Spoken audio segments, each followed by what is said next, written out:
BYU football opens up the 2024 season, day one of spring practice. Mitch Harper, Matt Baiamonte here at the Student Athlete Building, and we saw about 20 minutes of practice. There were some good tidbits from there. We saw 3 different quarterbacks. We saw Gary Bohannon, Jake Retzlaff, and Trayson Bourget had some good completions. I thought a freshman tight end, Reiner Swanson, was one of the standouts. He was the standout, and it's hard not to overreact to his first ever practice as a BYU tight end, because last year at this time he was in high school. He had numerous grabs all over the field. He had probably the grab of the day. It was a full extension. Now, he didn't dive, but fully out, grabbed a nice pass from Retzlaff. And I thought Gary Bohannon and Jake Retzlaff looked good. They had accurate passes, and that battles, it's a long ways to go, but it was a good debut for both of those quarterbacks. It was solid, and I think that this is going to be one of those teams where I don't think anyone's going to believe anything until fall. I think it's going to be, you got to wait until the fall to see this team ultimately deliver when the pads are on. But I think there were some good early returns. I thought Jake Retzlaff had a nice throw to Keanu Hill. Keanu Hill looked pretty good at that tight end position. I think that group, we've always known there's options there. There's Jackson Bowers, Reiner Swanson, Keanu Hill. But it's just kind of like, what will it look like taking on a big role? Those guys looked like they were ready to go. I thought it was, there was also a nice pass from Gary Bohannon to Darius Laster, Cinco, as he's calling himself, wearing the number 5. Just all in all, I thought, the quarterbacks were solid. I'm still thinking that it's a case where we got to wait and see with this group to really see what it becomes. But I thought it was also noteworthy. Jake Retzlaff said, he's been working the past couple months with John Beck. And when you talk about being a great BYU quarterback, that's a prerequisite. You got to go work with John Beck, right? Yeah, he was accurate. I thought he looked really well. Offensively, I thought it was kind of interesting. It's day one. We got to remember that here, right? But after LJ Martin, it was Enoch Nawahine in that backup spot. From what we saw, again, we didn't see a lot of practice, but kind of interesting that the Enoch Nawahine was getting some early reps there behind LJ Martin. I thought that was noteworthy, as that backup running back position, it is a battle. There's carries to be had there. We saw Miles Davis a little bit. Didn't see Hinckley Rapati ever carry the football in the media observation, but that's an important group. I spoke with Chase Roberts. We'll have that on Cougar Sports this Saturday, and it's an emphasis from the offense across every position. They have to run the football better this year if they want to be a good offense. Also saw Pokayawa Honga at running back, and he's someone that's earned some buzz to where Aaron Roderick feels he could play this year. I thought he had a nice burst. We're in number 23, a freshman out of Timpview High, part of the 2022 recruiting class. I thought some of the guys, physically, that's always a thing in day one. And look, Cougar fans are going to say they're bigger, they're faster, they're flying around, they're saying all the cliches. Look, we're not going to give you that spill, but there were some guys that you can tell have made a commitment in the weight room. I thought Preston Rex looked a lot bigger. He's wearing a new uniform, number 12. He's lining up at safety.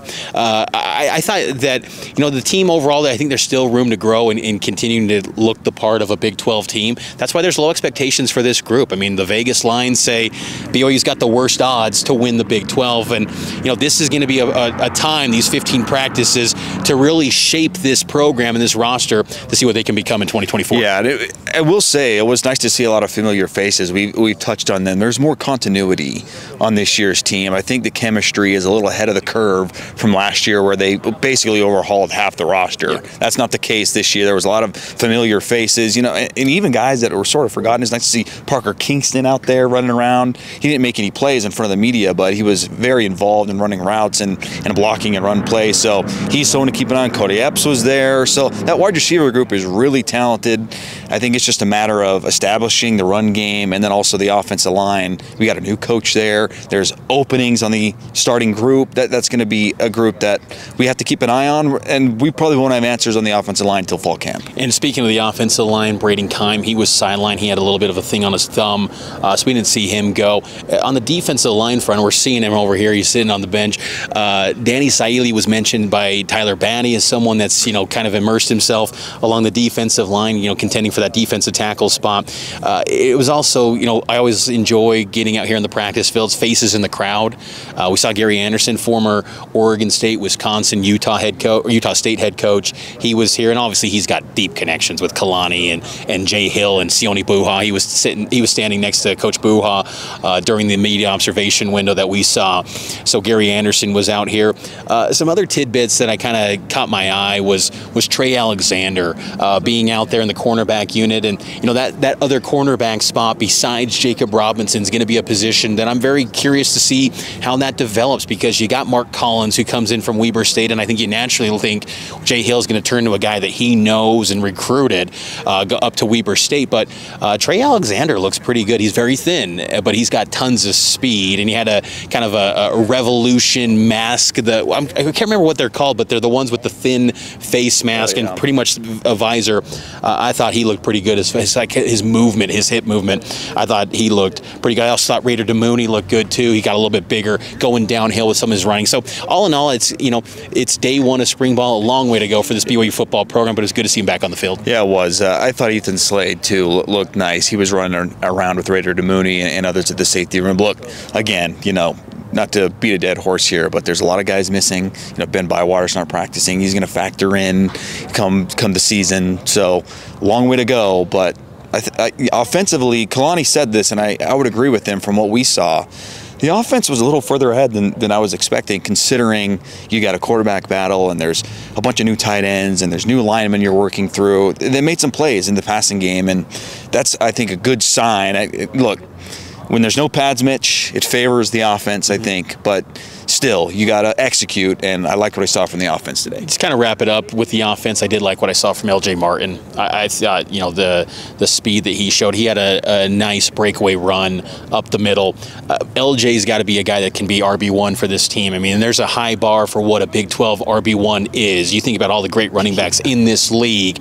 Can LJ Martin be that guy? I think he's got star potential at BYU, but, it's risky because you get one rolled ankle and then what? And then it becomes a question about the depth. But I like LJ Martin potentially emerging and being the face of that position, because I think he's got all the potential in the world. We'll have more coverage on KSLSports.com. We'll also have Cougar Sports Saturday coming up this weekend, noon to 3, breaking it all down. So we'll have more BYU football content for you on all the different KSL platforms. So we'll talk to you next time on KSLSports.com.